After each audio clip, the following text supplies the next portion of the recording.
Méfions-nous des gens qui nous disent des choses et qui nous racontent des choses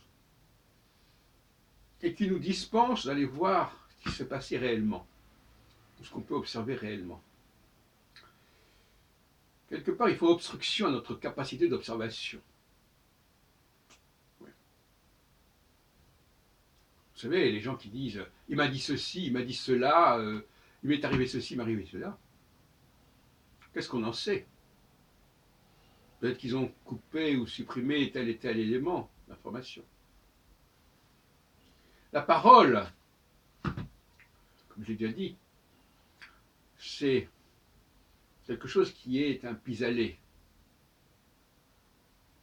Si je suis aveugle, j'ai besoin de la parole. Si je ne suis pas aveugle, je veux voir par mes propres moyens. Un enfant qui n'est pas aveugle, il voit les choses. Pas besoin de les lui dire, pas besoin de les désigner. Il sait distinguer les choses les unes des autres. Il se forme son propre jugement. Et son propre jugement est tout à fait raisonnable et respectable.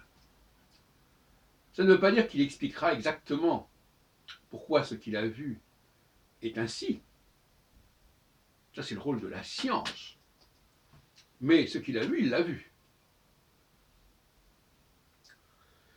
Et finalement, les explications, elles se succèdent. Il y en a une qui remplace l'autre, qui se substitue à l'autre. Alors que le fait lui-même, lui, ne bouge pas. Alors on essaie de nous faire croire que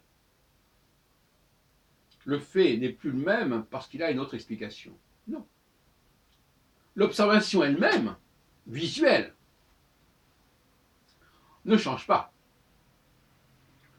Et le doute que nous devons avoir ne concerne pas l'observation, mais l'explication. Prenons l'exemple de Copernic, qui remet en question le géocentrisme de Ptolémée, de Claude Ptolémée, l'auteur de l'Almageste. Il ne change pas ce que nous observons.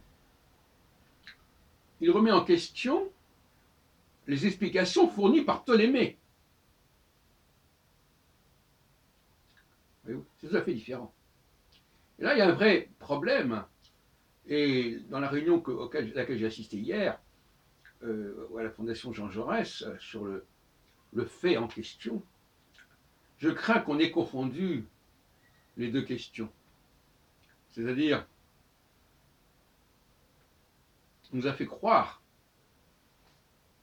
que l'on doutait des observations, alors qu'on ne fait que douter des explications.